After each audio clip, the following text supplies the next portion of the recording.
My name is Jamie Piles. I joined Samaritan in December of 1996. We were homeschooling our kids, and we were already thinking outside the world's box, if you will. And I saw a little tiny classified ad about this new kind of idea I'd never heard of before. My first reaction was, that's the kind of thing that we would do, isn't it? And so I finally called the number, talked to them, and the more I asked them questions, the more I liked their answers.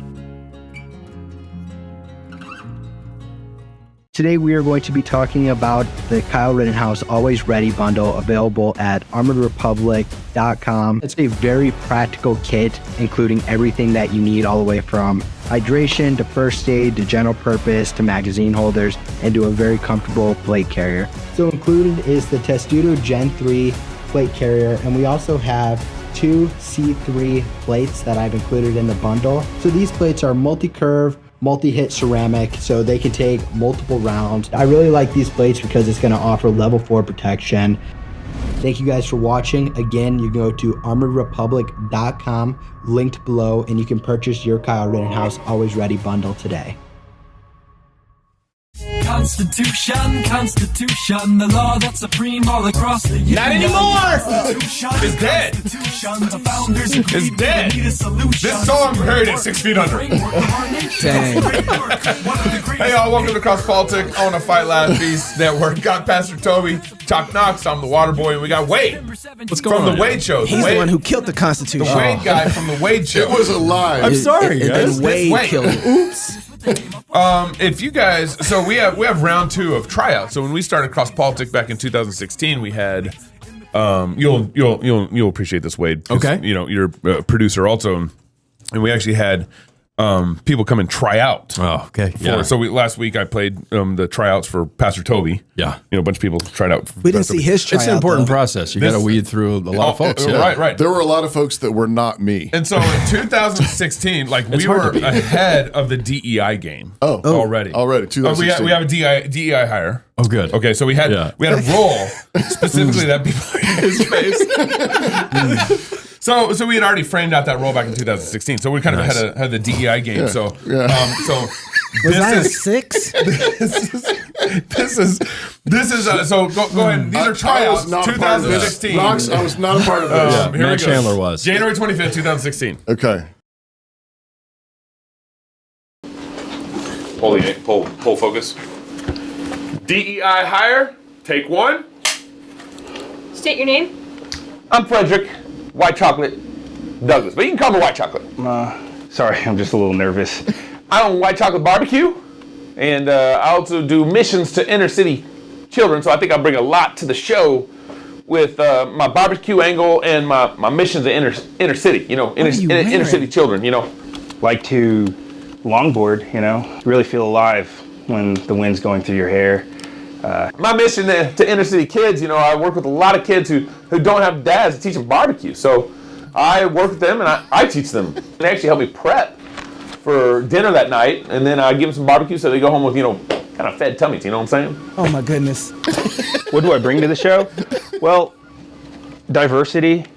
I really enjoy watching foreign films. All right, can you give us a sign out? That sounds like some kind of white boy thing there, but you know, White Chocolate sign out, go fight, laugh, and feast. Where's my organ? Where's my organ? Right here. This is CrossPolitic. Yeah, so if you're single, that's quite all right. There's a gift of singleness, and God loves you just the same, no matter what those other people say to you. There you go. You only had 2 people? That's it. We had no diversity in the tryouts. Wow. I think you guys should have done some callbacks. I was impressed with those guys. Style? I mean, yeah, that's great. My goodness. Doesn't make me feel good. that hurts. You beat that crowd? You were up against stiff competition. Are you thinking differently about your family's finances and resources while others worry about surviving to the next paycheck? The hand of the diligent will rule while the slothful will be put to forced labor. That's from Proverbs. Train your mindset to see where God is moving, where to invest and build so you can create, protect, and pass on your wealth. What is your plan to use your economic power? Joe Garrissey with Backwards Planning Financial coaches his clients to make this kind of impact on their world for generations by integrating investments, debt, insurance, tax-efficient strategies, and legacy planning. Go to backwardsplanningfinancial.nm, like New Mexico, backwardsplanningfinancial.nm.com to connect with him today. As Gabe said, we're very grateful to have with us today Mr. Wade Stotts. Wade is a thought leader. And Thought leader. And the host of The Wade Show with Wade. Wade, thanks for coming on CrossPolitic. It's good to be here. I can't believe Did this. you know you're a thought leader? I claimed it. Charismatic. I can't believe this is the first time we've had you on the show. I've been trying. I mean, so if I'm not here, I'm usually calling Wade. Like, Wade, can you fill in for me? He's like, never. No. I saw the people coming so before. what was the difference this time? Like, what did we do? How much did we pay you? What did we threaten you with? I'm just excited to talk about it. No, he had to say the I've been Constitution across the is street dead. for 3 years. That's literally true. Like the Constitution. It's also is- Memorial Day. He had the day off. Oh, there we go. I see what's going on. Well, so you just dropped a show. I did. The Constitution is dead. Mm-hmm. And we've been kind of kicking this around a little bit. From Nate Fisher's tweet that kind of kicked off this the has conversation. been a conversation sort of in the interwebs. Social media has been kicking this around, and the tweet that caught my attention maybe a week or so ago was Nate Fisher from New Founding. He wrote, "You're stuck in a nostalgic fantasy. We live in administrative judicial bureaucracy with almost no relationship to the form of government established by the Constitution." There was another quote in which he said, "If you think we're living in the constitutional republic, you're a fool." What's your take on this conversation? What is of interest particularly to you about all of this? Yeah. Well, I think that the core claim is that a lot of folks will look on what's written down on paper. Yeah. And read that and assume, like, we think that we're living in the world the founders made, and we just need to maybe do some trim backs. Mm-hmm. And if we can do, I think Trim the it's fat. I think it's an underestimation of the problem, and so the solutions will never go far enough. Okay. And I think that's the direction that Nate is pushing. And what Nate, from what I can tell with New Founding, he's doing a lot of the work. And I think that the controversy that happened was because people were pushing back on him, saying, well, we don't really need to do this because everything's basically fine. We have a current infiltration that we need to root out some people, but basically the structure is there. Basically, everything's kind of healthy. And he's saying you're underestimating the problem, at least from what I could tell. And the claim that the Constitution is dead, I mean, my original title for the show was Who Killed the Constitution? Okay. Which is something I stole from a 2009 Tom Woods book. Okay. And so I think a lot of folks see that and think like that I'm making some kind of grand statement. But the problem is, so Tom Woods is not a scary guy, but he's making a claim basically about these are all the negative things that have happened to the Constitution since it was established. And his book is from World War I to Obama, 2009. And so I tried to rewind a little bit with the help of Curtis Yarvin and some others, and just talk about, one, what a constitution is, and what people, that a constitution is trying to, at some level, reflect what constitutes a people. Right. And trying to at least write down and at least codify something that they felt was in danger and that needed to be written down that we can look at. So I think that's the core conflict, I think, is between people who are saying you're overestimating the problem and people who are saying you're underestimating the problem. Right. And so the language that's used, you can say the Constitution's dead, you can say it's on life support, you can use whatever kind of metaphor you want to use, but I think that's the core of the conflict. And it seemed like part of the pushback that some people reacted to Nate's tweet by saying he's an anarchist. Right. He wants to, he wants to start, I don't know, I'm just sort of paraphrasing, but he wants to start riots in the street. He wants a civil war. Right. There's a way of reading that, which I didn't think was charitable or necessary from what Nate was saying. But I think maybe part of the fear is if you say the Constitution is dead, then by what standard are we living in? Do we do anything? If there's no Constitution, then is it all up for grabs? I mean, is everything? Are we talking about starting over again? Are we? And so what do you tell someone like that? It's like, you say the Constitution is dead, so we're not living under any rule of law anymore? Mm-hmm.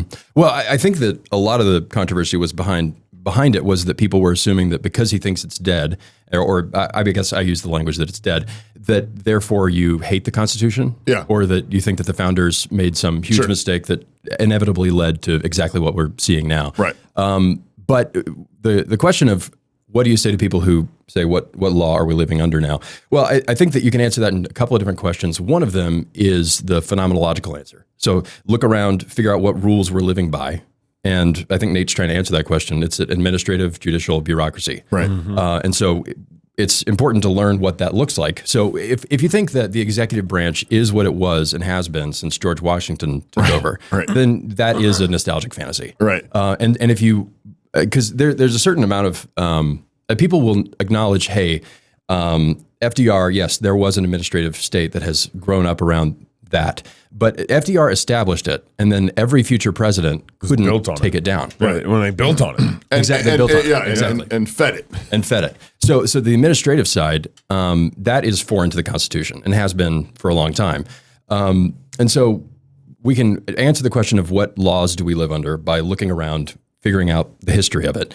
And then what law should we live under? What should we do next is a separate question that I think you guys are doing a good job answering. I think, people have been doing that work for a long time. And I've appreciated the works of the theonomists. I appreciated the works of, people who are doing a resurgent Protestant political theory, all that kind of stuff. So I think people are doing that work. And I think a lot of the pushback to that work has been from people who think, again, you guys really think that this is on its last leg, but actually we just need a little bit of shave back. We just need to get the government a little bit out of the way. And then the plans don't sound as extreme. Right. Because we're in extreme, if you think that we're in an extreme spot, then extreme solutions, things that sound extreme, like big cutbacks and trying to, again, if the government's going to get out of the way of being normal, it's going to take quite a bit of cutbacks. It's going to take quite a bit of positive action and negative action within the government. And so, like I said, I think that's the core of the conflict. Yeah, that's good. So you walked through in your recent video, Yarvin, who had these 5 different stages of our republic. Right.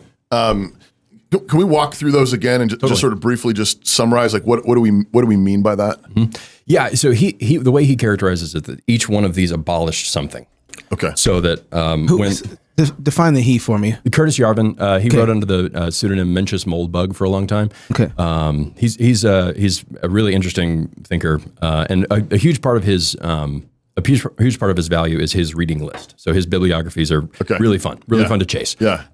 But this particular essay, he walks through and says this republic came and then abolished this piece of what was before. Okay. So his Articles of Confederation, he's saying the Articles of Confederation and that kind of period abolished the English colonial governments. Right. Then the Constitution came and abolished the Articles of Confederation. And so every one of those, he's saying, abolished something, knocked out something. And many of those that came after the Constitution were abolishing parts of what was promised in the Constitution or the Constitution was designed to protect. Yeah. I'm messing with the microphone. It's your gate. No, it's just your gate. You gotta be strong. Be strong voice, man. Have you used a mic before? I'm trying to learn. I didn't do that.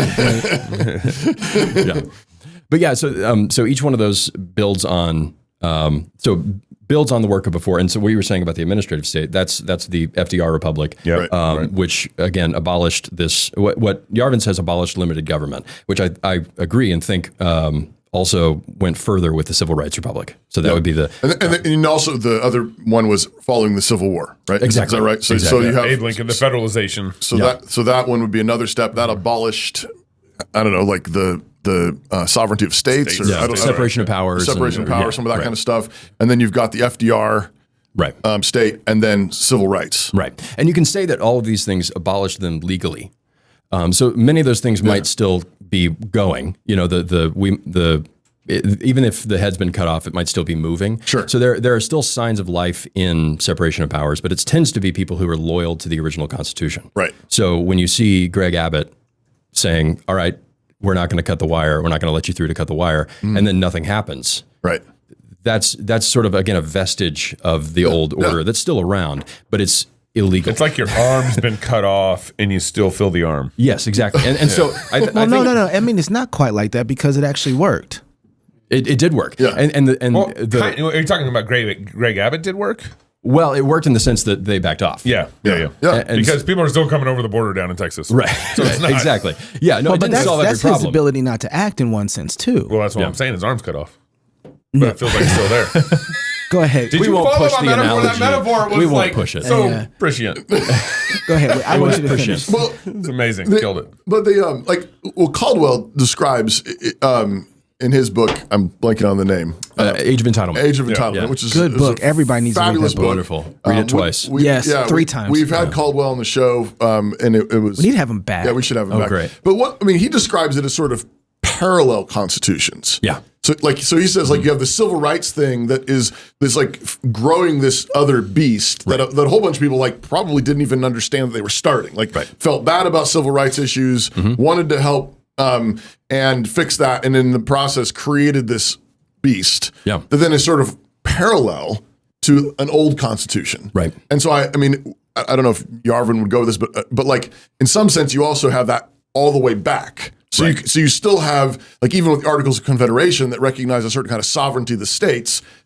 Constitution comes and supersedes that, but then you still have this attempt at balancing sovereignty of states with the federal government and the anti-federalists and the Bill of Rights and so on. They're saying no, but everything's not in here is reserved to the states, 10th Amendment. Right. And so you parallel constitutions, but at some point you have so many beasts growing up together that you just drowned out the parallel of it. The arm gets cut off. Yeah, the arm gets cut off. You still think it's there. You still think it's there. No, not ghost. But I'd say the one difference between the Articles of Confederation and when the Constitution began, they all recognized that the Articles of Confederation were incomplete or insufficient for at least what they wanted to do with the. Well, that's not true. Though. There's a whole bunch of people in the states that didn't want to get rid of the Articles of Confederation. But I'm saying there's a debate around it, as opposed to 1965 happens. There's no debate that we're getting rid of an alternative, the old Constitution. Oh, I see. It's just happening, right? We're just People didn't know they didn't know what they were inviting in. That's right, or at least most people did. That's right. Yeah, and I've heard Aaron McIntyre use this as an illustration. I think it's really helpful.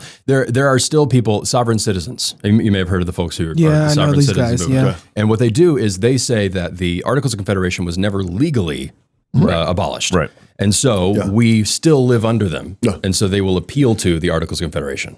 The Constitution is illegal in their minds. Yeah. And so they'll appeal to a law that they say is still on the books. Yeah. Right. And they're acting in that way, but again, acting that way is illegal. So in the same way that have they had any wins in that? No, I don't think so. I don't think so. I think some people just start looking at them like they're crazy and just go away. Exactly. Yeah. And the law does that. I think that a lot of people do that with the Constitution. So people will act as if the Constitution is still technically it's still on the books. Yeah, it's technically still on the books, and then they'll do things that are currently illegal because, again, the Constitution doesn't say I can't do this. Right. And so again, a lot of the and similarly, what you're talking about with the Civil Rights Act, I think a lot of folks, what it depends on is, again, loyalty to that Constitution. So you can be loyal to the original Constitution and act in that way. You've also just got to recognize that what you're doing is technically illegal under the new Constitution. And I think that what we'll see going forward is a conflict between people who are loyal in the same way that Caldwell says. Go ahead. I think there's a couple things there. One is it's amazing that when our nation started, that there's a difference between revolution and seeking true independence.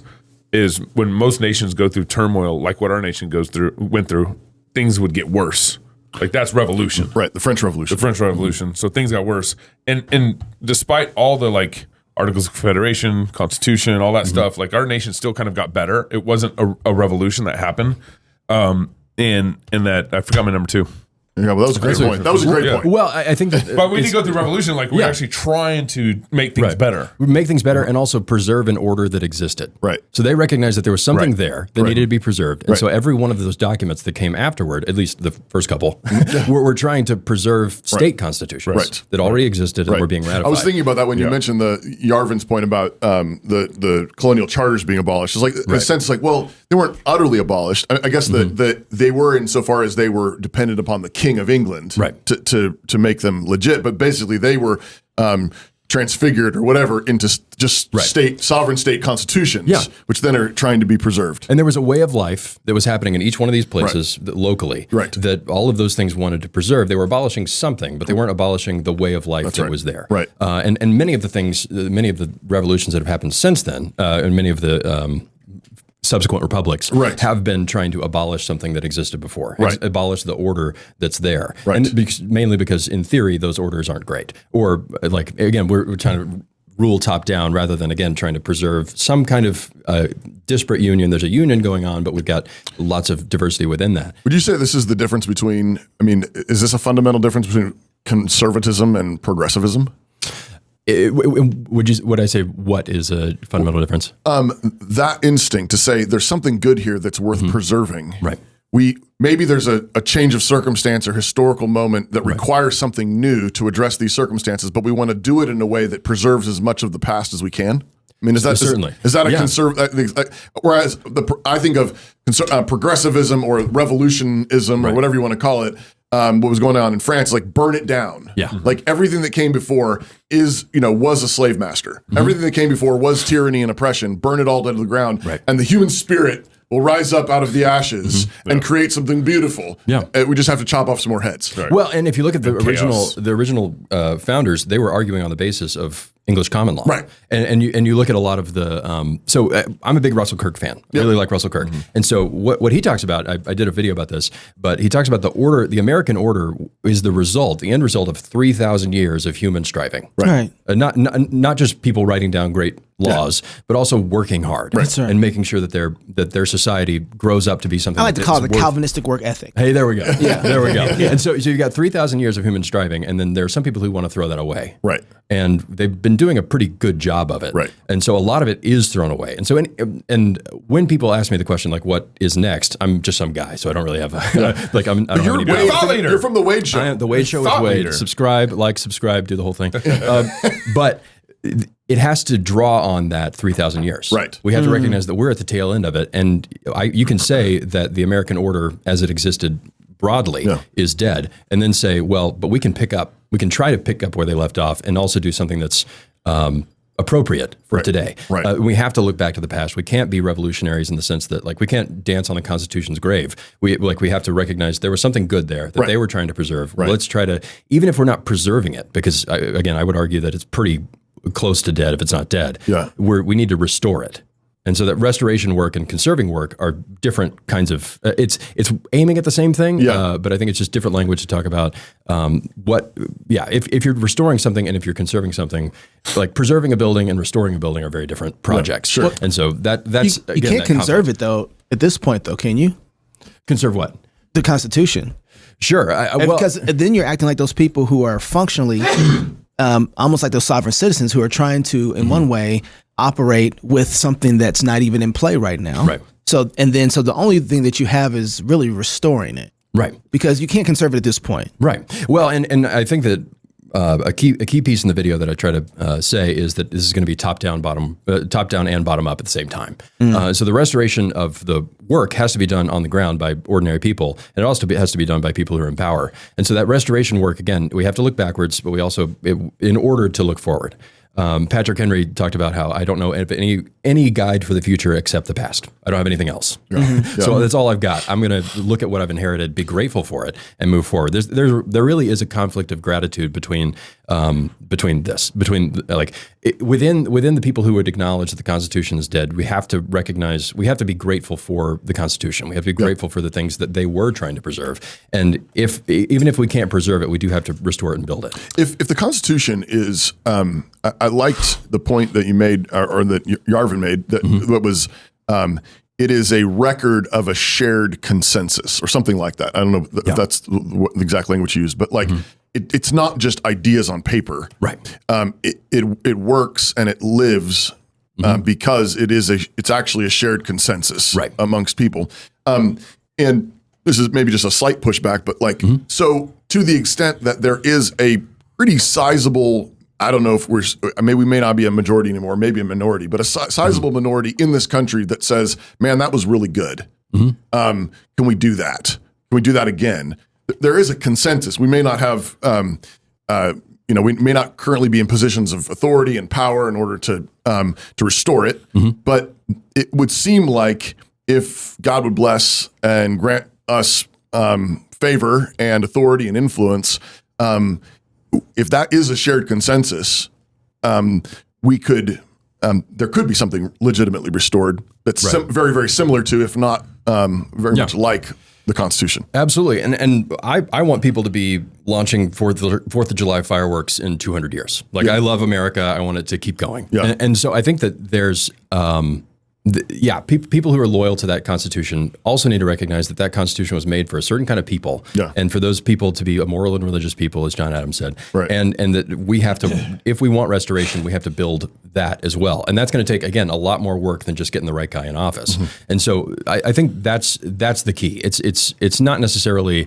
a conflict between, do we want I think we have to recognize, yes, the constitutional order of the future. If we're able to build something that even mirrors what was happening then, it's going to look different. There are probably going to be things that they didn't have to say because we have problems that they didn't have. Right. And we're trying to, as I say in the thing, the first part of my video was a sort of pulling on Joseph de Maistre. And so he was a guy who talked about how constitutions are trying to, at some level, written constitutions are trying to chase something that they feel is in danger. Yeah, that's right. Something that's in trouble. And that's tended to be what was happening historically with each one of those republics. And they were trying to, again, chase something, trying to write something down. I use the example of the Pasta Granny's YouTube channel. It's which is a great channel, by the way. It is a great channel. Everybody like and subscribe to the Wade Show and the Pasta Granny's. But yeah, it's again, we're writing them down not because they're not being preserved in the ordinary ways. And so I think that what we have to recognize is that both of those kinds of work have to be done, and even being able to get and go and build a society that could function on such a limited constitution, that's hard work. A lot harder work than just peeling it back. Right. If we just want to repeal a bunch of laws, or like fire a bunch of people, we can't expect virtue to just naturally arise. Right. That again takes a lot more work than we used to talking about. It seems to me like I think 2020 was maybe when a lot of conservatives start to realize or maybe come to grips that the Constitution's dead. I mean, like when conservative governor like ours, makes it illegal to go to church. Right. I was told the Constitution. I was told that separation of powers was going to stop this. But it didn't. Right. And then, but for progressives, I mean, by definition, to be progressive means that you believe in a living constitution. You believe in this, you can constantly update its interpretation every 20 years or whatever it is. But conservatives would talk like they believed in the Constitution as originally handed down to us, but they would act like they believed in this progressive Constitution. Because I mean, you got George Bush. My classic example is George Bush. He had the House and the Senate in his first 2 years of presidency, and he only grew the government. Right. Like he campaigned on like limited government, all that stuff, which was cute. Right. And so I guess kind of my question is like, at what point did the Constitution really die for conservatives? To me, it seems like. I mean, it was dead before Bush, right? It was. I mean, I think Reagan was hit and miss on some things. Did some good to me. Right.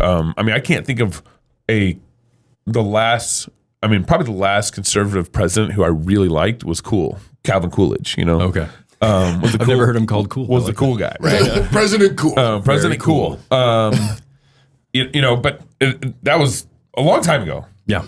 Right. So I mean, Woodrow Wilson was horrible. I mean, I think Abe Lincoln, the worst presidents I think we've ever had in this country. Abe Lincoln, Woodrow Wilson, FDR, LBJ, and then Bush. Yeah. I mean, and Bush, he was so bad. He gave us Obama and Biden. Sure. And Trump. I mean, he gave us Trump too. Thanks. So. I don't know. It's kind of good. But at what point do you think conservatives really stopped believing? Like they believe in the old Constitution, but they'd act in the new Constitution, if that makes sense. Yeah, well, I think people have, no matter what they say, if you want to figure out what they believe, watch what they do. Right. Yeah. And that is what people actually believe. And so I think that shows, like, again, I can watch, I think a lot of This actually shows how much like my public school education does damage to my own thinking about it, because a lot of folks you've got people graduating from high school thinking that we live in the world that the founders made, and that's why this place will never become a tyrannical government.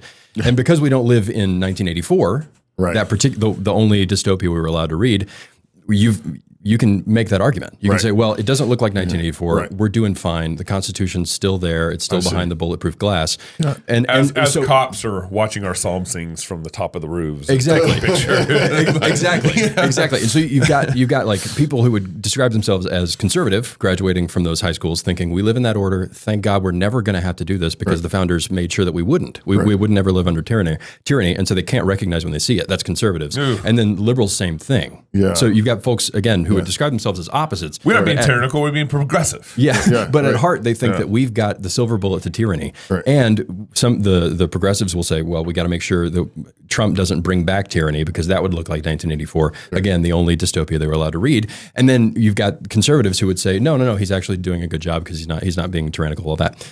But again, underlying the assumptions are exactly the same thing. Yeah, it's exactly the same assumption. Yeah, the Constitution is still, we have the Constitution, and so we're safe. Exactly. Which is ultimately, fundamentally, a kind of idolatry. Sure. Right. Like you're saying, you're taking some good gift that God gave us, and you're saying we're safe because we have this man-made document. Yeah. It's like, have you not read any history? Right.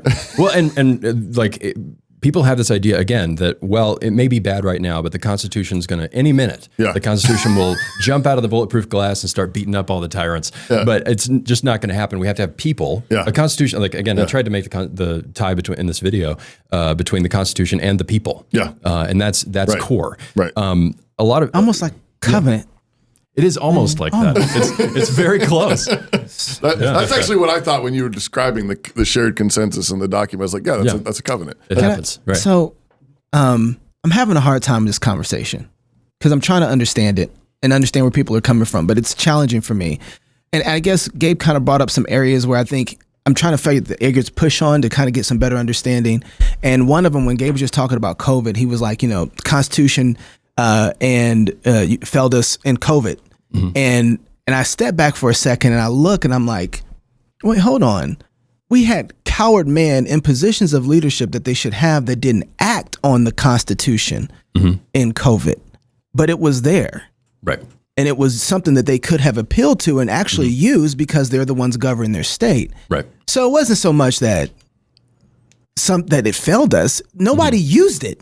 Well, yes. And I think what happened in 2020 is that we all realized how much had grown up around it. Right. So we recognized, okay. We weren't using it. Yeah, we've actually built an alternative government, and everybody realized it in 2020. And that's the one that's actually running things. So like the administrative state, the rule by experts, that whole thing, again, happened almost 100 years ago. And a lot of times the first time that really got into people's faces was 4 years ago. Right. And so that's when we all noticed it. But that's been the case, and it's been building, growing. It's been ugly for this whole time. And we've always assumed, well, that's not really really the administrative state does work for the president, until we started seeing the administrative state turn on the president and see who was really in power. Yeah. Yeah. So apparently they've been turning on the president longer than yes, not just since 2016. Yeah. And I think what 2020 did was wake us up to how much the government had changed and how far away from that Constitution that we actually were. So again, it's a question of like, yes, it's still there. It's still like in a lot of sense, Gaetano Mosca is a Italian political theorist and talked about political formulas. And a political formula in his thinking is something that justifies power to the ruled. So the Constitution essentially functions as, well, popular opinion. We've got this.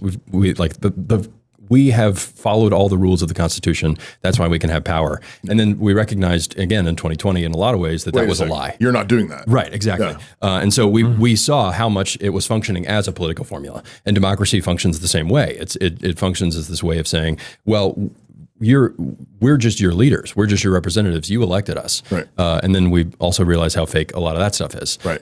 Fake the electoral process and blah, blah, blah. Super real, by the way. Sorry, I was joking about it being fake. YouTube. Super real. Yeah. Super real. No, it was a big joke.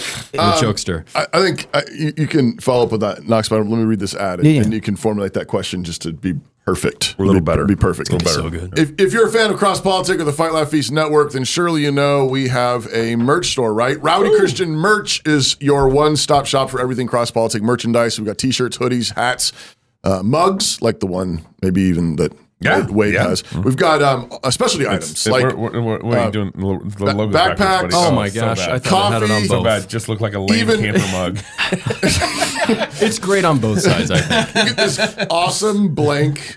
Like our Constitution. We sell blank goods at Rowdy's.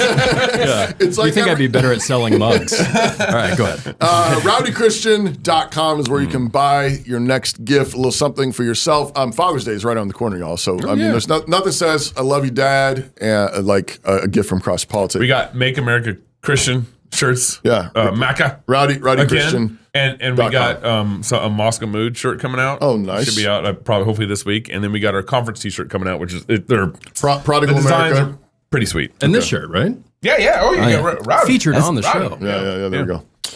I got another question if you don't have one. But Oh, is that the end of the ad? that's the end of the ad. Oh, interesting. rowdychristian.com. That's what I was like. Radicalization.com. So if you had to choose, Wade, which, you listed 5 different constitutions, right, for the most part. Which one do you want to go back to?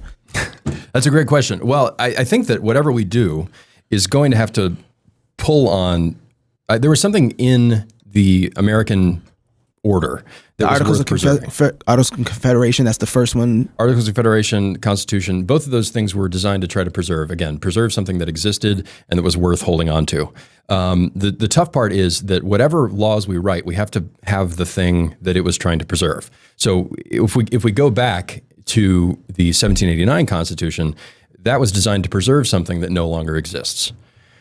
And so if moral people? A moral and religious people, and also just the particular ways of life that people were having. So this kind of diversity of this state does things this way, like they have, some have, again, religious tests for office. There are things that all of this kind of stuff was happening. Texas still has it on the books. Religious test for office. There we go. Greg, Still what are you doing? What are you doing? They still have it. You have to be a religious person to run for office in Texas. And back then, you had to be Christian, but they didn't. It's not defined. Basically means nothing. Yeah. Oh, that's fascinating. But again, it was trying to preserve something, and building the thing and writing something that preserves that thing are two different tasks. Again, top down, bottom up. So what I want something like the moral and religious climate that was worth preserving back in the day. But our Constitution, anything that happens in the future, anything we write down, is going to have to be trying to. Again, so we have to do the work of restoring that, positively encouraging that, and getting out of the way of that order arising. What happens, it's happened since the Civil War, it's happened actually since the Constitution, has been to try to flatten out a lot of what states look like. And so with the 14th Amendment, you've got the federal government chasing around the states, making sure that the Bill of Rights is enforced, whereas originally the Bill of Rights was designed to hold back the federal government. But now the federal government runs around with a cudgel called the Bill of Rights and just makes people do what they want. And so that's, again, that's the kind of thing that all that flattening out work has happened. And again, there are still pockets where there's life. There's still pockets where there's goodness, and that's the thing that I want to preserve. So that stuff has to, the government itself has to get out of the way of that. I don't think that we can rewind. I wish we could. Right. But even if we were to rewind legislatively, we couldn't rewind personally, culturally. Right. So Russell Kirk again talks about He says Roman men and Roman society fell at the same time. And that's what happened historically. That's just kind of what happens to societies. It doesn't just they lead each other, they feed into each other. That's right. And so even if I think it would be a mistake, the sort of libertarian answer, I think it would be a mistake to just rewind and just go, let's just put the Constitution on the books. That's going to solve all our problems. Because I think some of the libertarians will think, again, order is just going to happen. But it doesn't happen outside of labor.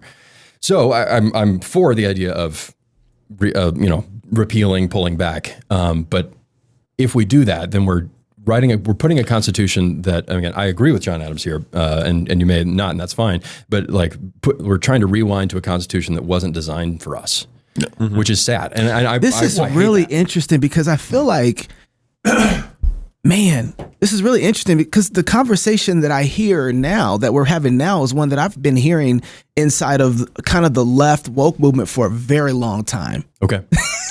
Right? Like this has been. You're saying I'm woke, right? I'm saying that we're having the same conversations that we were looking at them, shaming them for having years ago. Okay. Constitution isn't written for us. Sure. Sure. Right? Yeah. And I think, and so now, and they've been formulating this argument for a long time. 2020 hits and everybody's like, dang, Constitution's kind of broken. Mm-hmm. Not written for us in the same way. And so I don't mind having this conversation. I guess what's happening. It's different when white people talk about it. I'm learning. It seems to matter. So you're putting this on me now. There is, I mean, I remember Joe McDermott was having this conversation and trying to point this out in some of his stuff. And boy, that didn't go over well. Sure. Right. And I think that he might have had a different end, but we're having this conversation now. And so I'm wondering, okay, what is the way in which you're talking about getting back? Let's talk about that for a second, because if you're saying that the Constitution is dead and it's not really for us in the same way anymore, or whatever the old one is, right? How do you use something that is dead in order to restore it back to itself, or can you even do that? Because if you're asking me to use something that's dead in order to restore it, I'm going to say, well, the other side, if it's dead, they're not playing like that. So why do I need to play by the rules of the Constitution if it's dead? Right. Well, I think one important point would be that I'd want to say that you can recognize that it's dead and recognize that things are really bad, and even agree with all the points that I made in the video, and then say, well, I wouldn't say it's dead, but things are really that bad. Yeah. And not have a plan. Right. So it's okay. And not have a plan. And not have a plan. You can get to the end and just go, I don't know what we do exactly next, but I know I want to be faithful. I want to be good. I want to make sure that I'm obeying God in my private sphere. I don't know what they should do nationally. I think that's fine. A good spot. Normal people don't have to have a plan. And I'm just a guy. Like I said, I don't have any power. You're Wade, though. And you have your own show. With Wade. And you got like over 250,000 views on the video. Yeah, people are liking it. I'm really pleased. You're not just a guy anymore. Yeah, I know. I gotta have thoughts. but you don't have to have a plan. But I think that what we do have to do moving forward is, again, like you can't necessarily use you can use, I think, some of the phantom pains of the Constitution, if you want, like, because I think a lot of stuff going forward, Tom Woods, back to him, wrote a great book called Nullification. Yep. And so if you want to appeal to that Constitution and have enough power to bully the people who are in charge, and that is a viable strategy. There are ways, and again, it's going to have to be, so like when you see stuff like when Greg Abbott, something happened there where the federal government backed off. Yeah. I don't want to jump up and down on that because I don't want them to get too embarrassed in order to like actually clamp down on it. I think that would be a mistake, but you should recognize it and go, okay, I'll take that into account strategically. Right. That there was an opening there. Right. And we took advantage of it. Yeah. Okay. And it sounds like Ron DeSantis wants to do some similar things that are, okay, like trying to step into and act like, okay, on paper, this is how states work. So I'm going to act like that in little small ways and then see how it goes. So I think strategically there are people who are already doing some of that work. And that again is appealing to something that's written down. But like, again, most people aren't Ron DeSantis. They're not Greg Abbott. And so their work is probably going to look a lot more ordinary. You give Greg Abbott too much praise. I'm not a huge Greg Abbott fan, but I'll cheer him all day long. For that. I agree with you on that. Staring down the federal government. And it seems like your top-down, bottom-up approach is like, well, the most effective part of that strategy is like Reformation revival. Yeah. You know, we have all these laws on the books and, the bureaucratic state, all this stuff. I mean, if people just return to Christ, the law of abortion that's on the book would just disappear. Yeah. Like it just, kind of abortions would just stop. Kind of like the religious test for office in Texas. Yeah. Yeah. Just if somebody acted like that was real. Yeah. Well, and the inverse. I mean, like it's still on the books and nobody cares. Right. So like you can have laws on the books, but if people return to the Lord and just say we're just going to follow Christ, you're like, wait, abortion's still legal here? No one's killed their baby in several decades. That's there funny are still because Christian blasphemy laws in many states. Yeah. Right. They have not been repealed. Right. But we can actually start acting like so it. both directions. I think that gets to, it seems to me, I don't know if this is what you were driving at, Knox, a minute ago with just like the different conversations happening in different sides of our culture, but maybe the thing that, so when I think of and maybe this just got like weaponized, but like BLM and the woke social justice sort of stuff. We were talking about this backstage a couple days ago. It's like you were bummed that they didn't. I don't know how you said it, but like I think it really quickly gets weaponized by radicals who really do want to burn everything down. But at the same time, like there really have been injustices. There really have been things like broken about the Constitution that that like the Black community has seen for a lot longer, maybe, than a lot of us. Well, I think, but the thing though is that it seems to me that the thing that has got to unite us is the 3,000 years of Christendom that you were talking. Like the thing that's got to unite us is we got to say, look, the Constitution is a helpful document that summarized a consensus that we had that was good. Yeah. But the consensus we had was Christ. Right. The real consensus we had was a Christian common law system that was built out of Deuteronomy, going back to King Alfred the Great, who said, let's take that Israelite constitution and let's apply it to English culture. Right. Yeah. And then that grew up. And added some other Protestant legal thought, and then the Americans sort of put that together in our Constitution. But that's what we need to do: is you learn from your father, you honor your father, but you can't stay in the house of your father. Right. You have to leave your father and mother, and you have to start a new household. And nations have to do the same thing. Right. But I wonder if that's the thing though that we need to hit. I've had a lot of conversations about this, and I think some people have one of the items of pushback has been, well, we're not those people anymore. We are not as qualified as those men were to even describe the order that we have. The talk of constitutional conventions kind of scares me. Right. Yeah. We are going to do that? Yeah, come on. Oh, no. Yeah, it's going to be a bunch of millennials in hoodies trying to develop a constitution. Free iPads for everyone. Yeah, exactly. Live streaming from TikTok. No. Yes.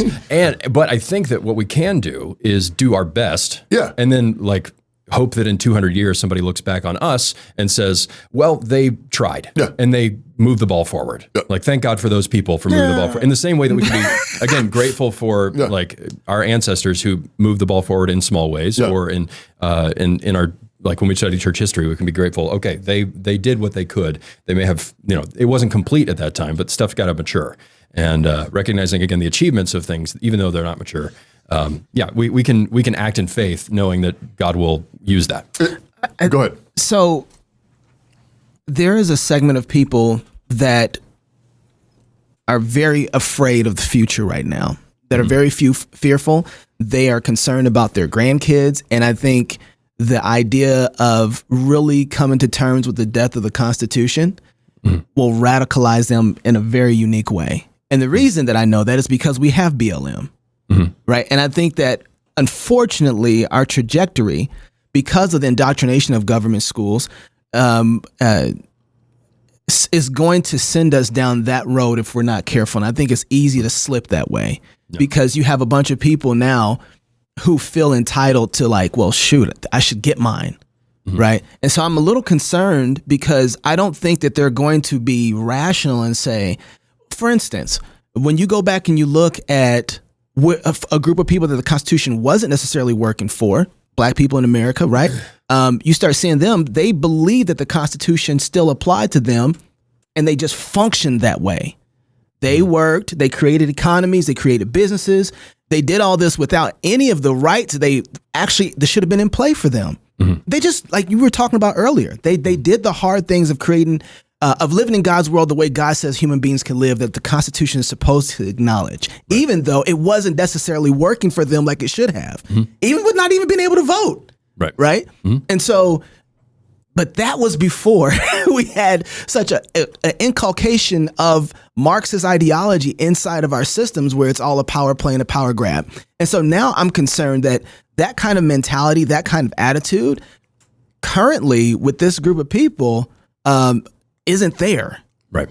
And so it's going to figure out it's going to make a lot. And you start to see that inside the African-American movement, the Black culture movement, right inside of the civil rights movement. There was a huge switch to grasping for power instead of saying, wait a second, we're going to live and function under the law, the way the law is written, regardless if they say we should or not, or if they acknowledge it or not. But we're going to be lawful about it. Right. And they accomplished massive amounts of success and became, I believe, the nervous system and pulse of American society and ethics.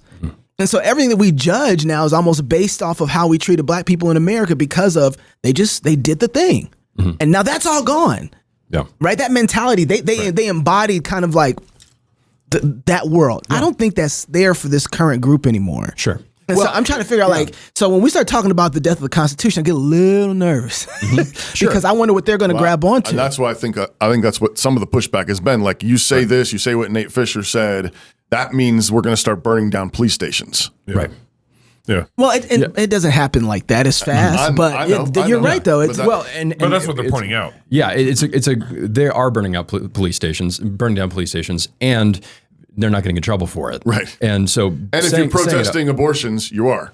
Right, exactly. You're going to jail. So, you're treated the way. Yeah, it's anarcho-tyranny, and so you've got that happening, recognizing that it's happening, and then going, yes, okay, we don't have the wheels of power right now, but we do have a certain amount of authority. And so the example of Booker T. Washington starting a parallel school. I can't do everything. I don't have a ton of power, but what I can do is I can build a school and I can get some students together. Right. And if those people want to work and if those people want to help build the building, then they're gonna be students at my school.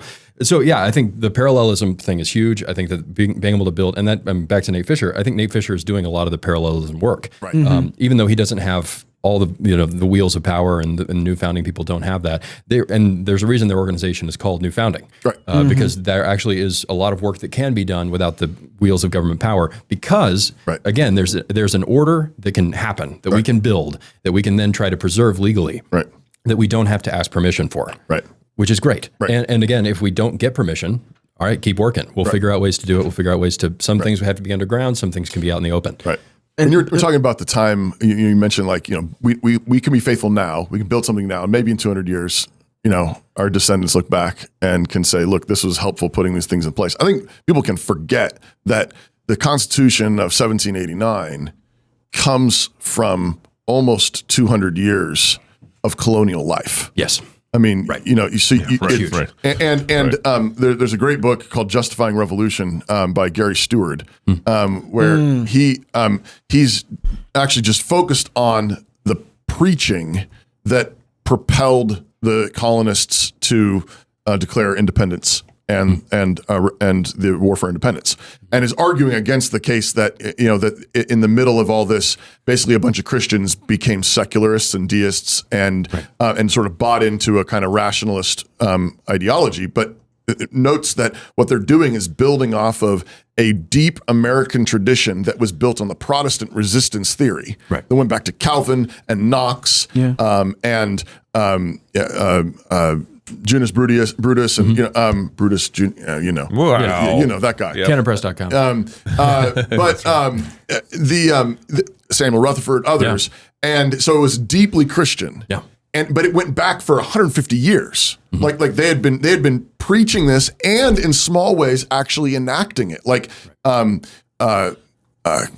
Mather and Increase Mather, I think it's his dad. Were these preachers, and he tells these stories about in the I don't remember if it was the early 1700s or late 1600s, but they're pushing back against some British overreach, even decades before the Stamp Act or the tea tax or whatever. And so it's our little bits of faithfulness now matter. That's right. Right. And so I think, and that's one of the other hallmarks of real conservatism, not ideological conservatism, not whatever.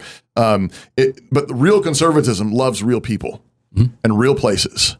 It's really covenantal. And it says, I can't solve everything, but I'm going to be faithful to my people here. Right. And that might just mean raising my kids. That might be being faithful to my wife. That might be, singing psalms as a protest. That might be preaching the gospel. That might be protesting abortion clinic. That might, whatever it is.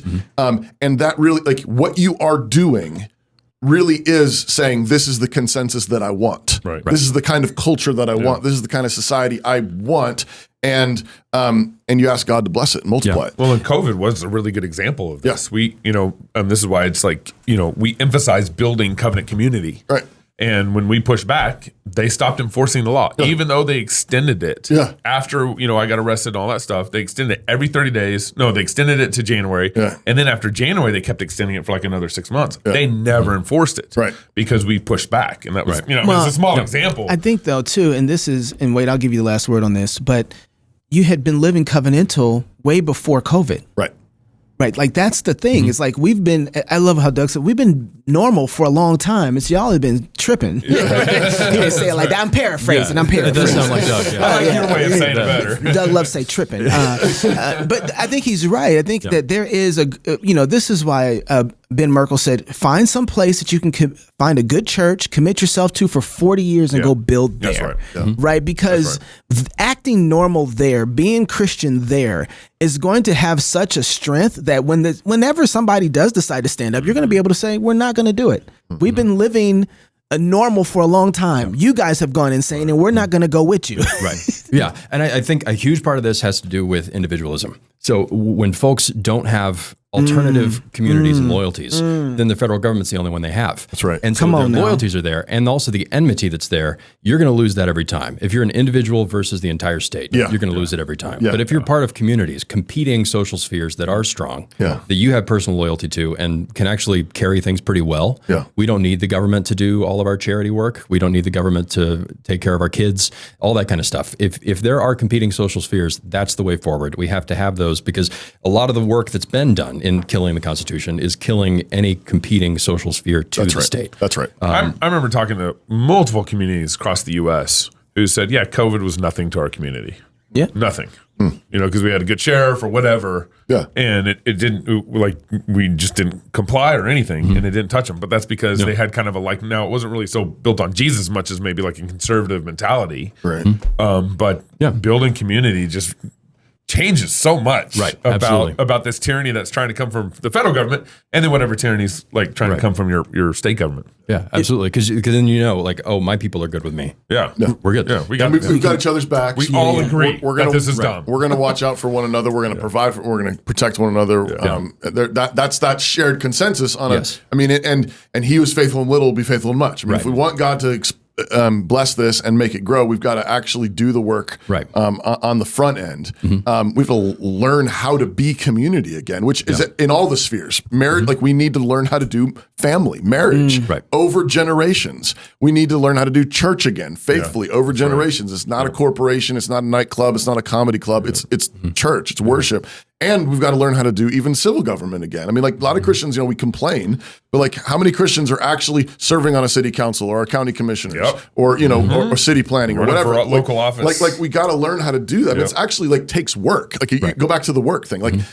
And it's a kind of service, public service. And if we don't like the way it's being done, we need to raise up generations of people that are willing to do it. And we're also in this awkward time where there's a lot of co-belligerents. Dave Rubin's a co-belligerent, I guess, of us, sort of. Joe Rogan, but you even think about your local community. In our community, we got Christians, we got libertarians, we got Mormons, all these. And one of the ways that I've been thinking about kind of Moscow and state of Idaho, it's recognize who the co-belligerents are, recognize where you can work with them and where you might not want to work with them. But get out and lead. Get out and start serving your community, building your church, building your local community, and just watch the other co-belligerents kind of get behind you because they're seeing progress there. Right. If anything, this might not be I think one of the reasons why Trump has been so effective is because he's pulling and not pushing. He's got the rhinos getting behind him. He's got the libertarians are now voting for Trump. They just elected a commie. The Libertarian Party did. And they're now a lot of them. A lot of the big leaders in the party said, "I'm voting for Trump now. I can't vote for this guy." Oh, wow. Okay. So you just a little leadership, a little strength in leadership, a little goes a long ways. Even with Trump, who I don't think is a very good example of all this, but because Christians, I think, have been so passive in how we've been relating to our community and engaging with our community. We don't have that muscle of what it looks like to get out in front and lead everybody. Right. And we'll have a really hard time leading people if we think that anybody who disagrees with me is my enemy. Right. So I've got plenty of disagreements here. My enemy Yep. is the threat. Right. The threat to all this stuff that we're trying to preserve. Right. And the enemy is not the guy next to me who would do things different if he won. Right. Like we can have The Christian nationalist. Right, exactly. Well, listen, I would say, Danny, this is a problem with the church. I think how many pastors won't fellowship with us because they disagree with us? Yeah. You know, how many times we've been canceled from conferences because there's a disagreement there and everything. And that's what's interesting about, I think, our community, our movement is like, we're happy to work with those who disagree with us. And we're happy to debate with you on that. But I think you make a good point, because I've been involved in local Republican politics since 2012 or 14. I can't remember what year. But once a disagreement enters into the room, like it kind of gets tenuous, because it's like they don't know how to work side by side each other, because there's like a maybe even it's a fundamental disagreement, but they can't see through it. Yeah. Good fences make good neighbors. Yeah. Constitution. I'm convinced the Constitution is not dead because of this song. You know what? It's doing it. If you can rap about it. I was almost feeling just the opposite. You don't like this? This is the moment it dies. Toby thinks rap kills things.